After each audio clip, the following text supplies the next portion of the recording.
The last bus out of town was usually almost empty. It was a county route connecting a small rural town to the larger city about 40 minutes away. After midnight, there weren't many people left riding it. That night, there were only 4 passengers. I was sitting near the middle of the bus, watching rain run down the windows. An older man sat near the front. A woman was asleep against the window. Another passenger sat toward the back with his hood pulled over his head. The driver was someone I'd seen several times before. Quiet, probably in his 50s, and usually focused entirely on the road. We had been driving for about 20 minutes when he suddenly slammed on the brakes. Everyone woke up.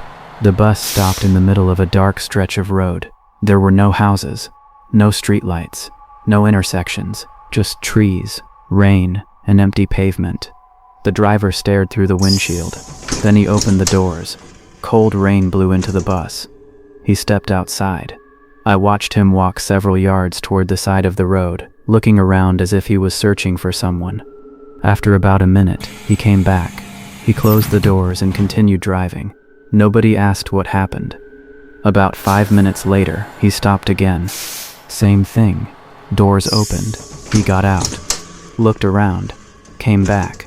This time, the woman who had been sleeping finally asked, "Did someone flag you down?" The driver looked at her through the mirror.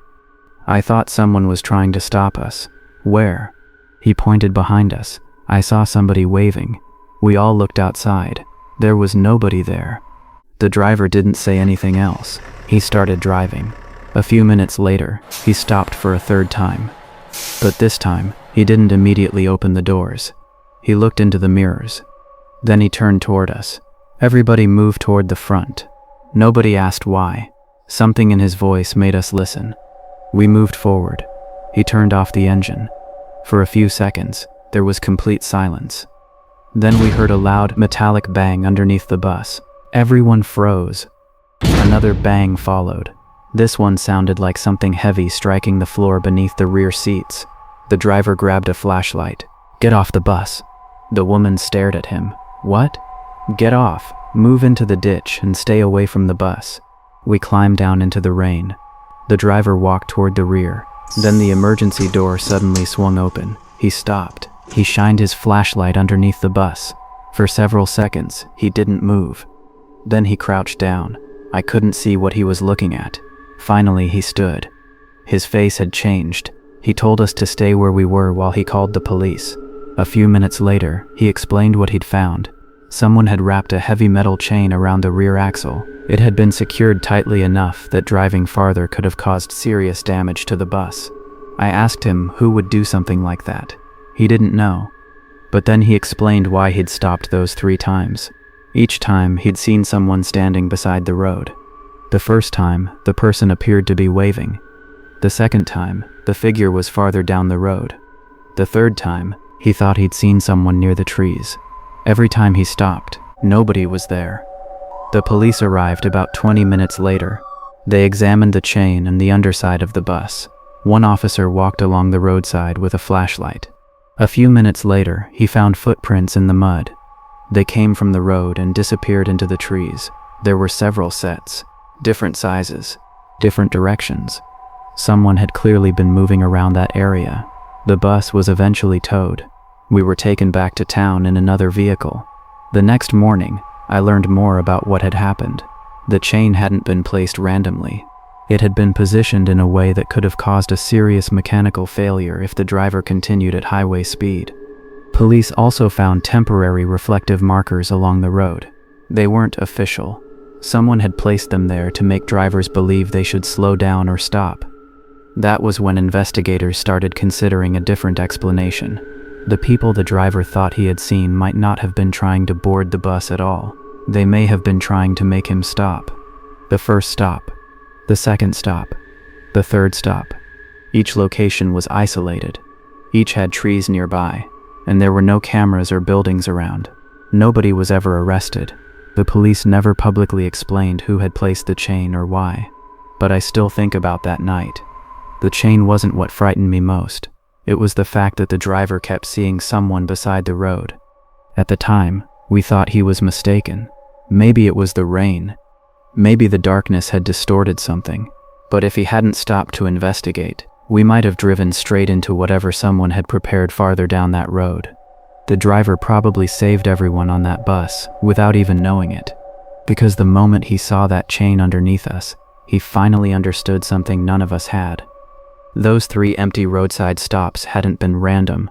Someone had been trying to get our bus to stop, and we'd been lucky enough to have a driver who refused to ignore the warning signs. I was taking an overnight bus from the city to a small town where my parents lived. It was supposed to be a 3-hour trip, nothing unusual. By 2 in the morning, most of the passengers were asleep. The lights inside the bus were dim, the highway was nearly empty, and I had started drifting off myself. Then the bus suddenly left the highway. I woke up and looked outside. At first I assumed there was construction ahead, but instead of joining another highway, the driver turned onto a narrow 2-lane road. There were almost no streetlights, just trees, fields, and occasional houses far away. I checked the route on my phone. This wasn't the normal way. A passenger sitting near the front eventually asked the driver, "Is there construction?" The driver looked into the mirror. "Shortcut." That was all he said. Nobody questioned him. For the next 20 minutes, the road became narrower. Then we passed a small gas station. It looked abandoned. The lights were off. The pumps were covered. But someone was standing outside holding a flashlight. The person started waving at the bus. The driver didn't slow down. As we passed, the person began running along the road, still waving the flashlight. I watched until the darkness swallowed him. Something about it bothered me. If the gas station was closed, why was someone standing there in the middle of the night?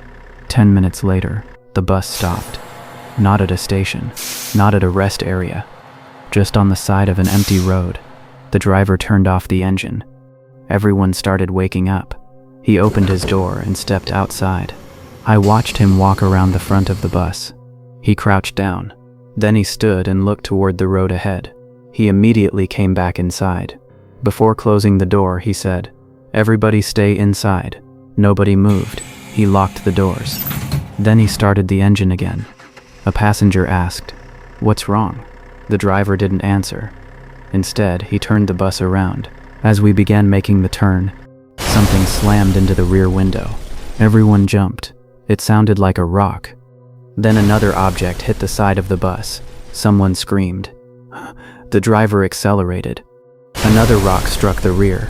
I looked through the back window. There was nobody visible, but we kept hearing impacts. The driver didn't stop. He told us there was a police station on the main road. Nobody spoke for the rest of the drive. When we finally reached the main road, the driver accelerated toward the police station. We pulled into the parking lot and stopped. Several officers came outside. Everyone got off the bus. The police inspected the vehicle. There were no bullet holes, no weapons, no obvious sign that anyone had been near the bus. Just several large rocks lying on the road behind us, and damage to the rear window. One officer asked the driver why he'd taken the rural road. The driver hesitated. Then he explained. He hadn't planned to leave the highway. His GPS had redirected him. He thought there was a road closure ahead. But when he stopped earlier, he had noticed something strange. There were fresh tire tracks crossing the road directly in front of the bus. Several vehicles had apparently driven across that stretch recently. The road itself wasn't part of the normal route. The police returned to the area. They discovered several temporary reflective signs near the highway. They looked official from a distance, but they weren't. Someone had deliberately placed fake detour signs to redirect drivers onto the rural roads. The police found more signs farther ahead, different arrows, different directions, all designed to pull vehicles away from the highway. Then they discovered something worse. The bus wasn't the only vehicle that had followed the fake route. There were tire tracks from several cars. One vehicle had been abandoned farther down the road. The people who had been inside were eventually located, but they had been stranded for hours after realizing the road wasn't taking them where they expected. The police couldn't prove who had placed the signs, but they believed it had been done intentionally. Then someone asked about the gas station.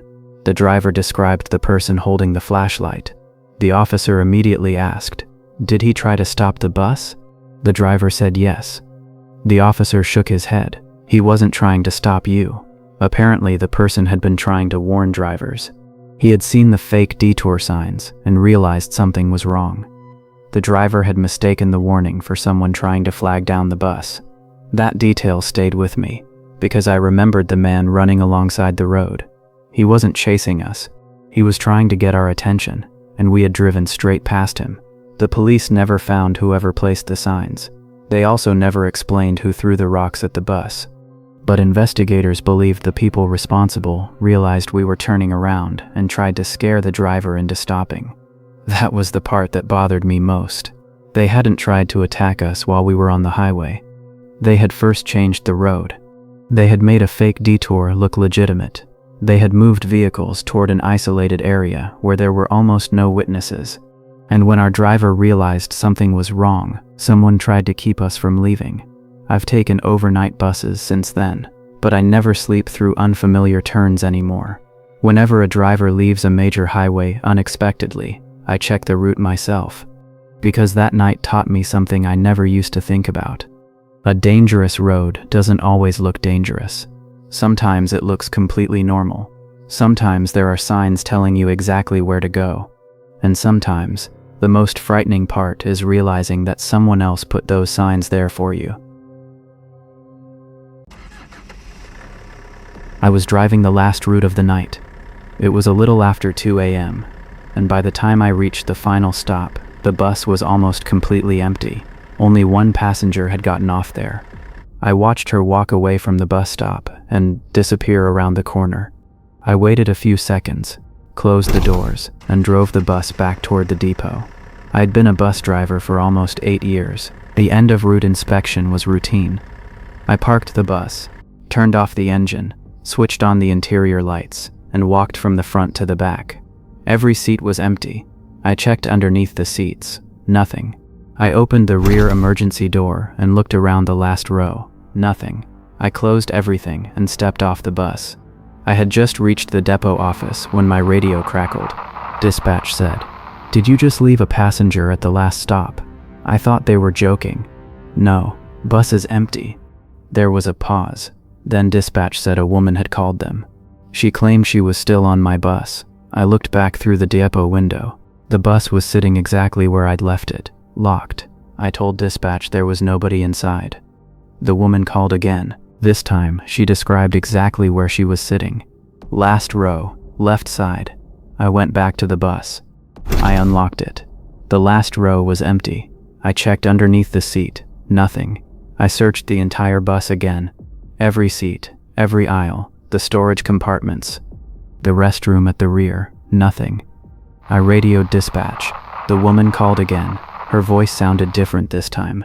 She was crying. She said, "He's still sitting behind me." I froze.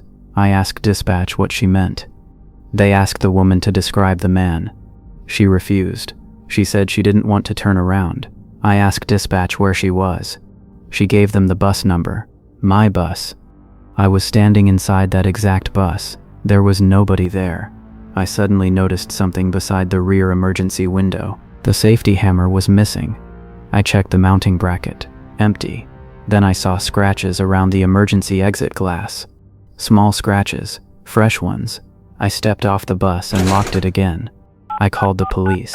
About 15 minutes later, 2 officers arrived. They searched the bus from front to back. One officer found the missing emergency hammer underneath the last row. There was something beside it. A small piece of fabric, dark blue, with what looked like dried blood on it.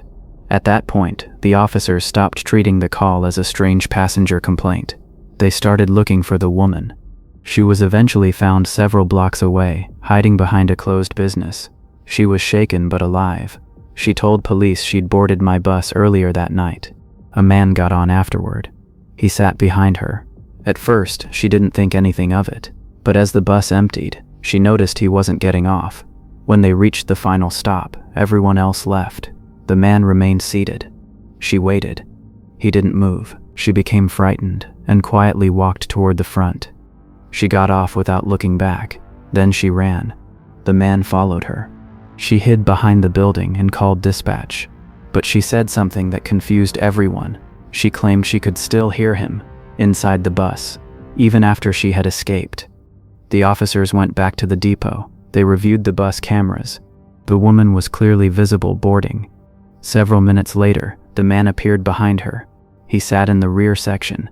The footage showed him remaining there for the rest of the journey. When the bus reached the final stop, the woman got off.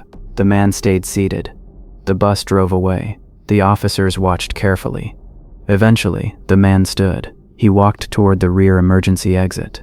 Then he disappeared from the camera's view. There was no footage of him leaving the bus.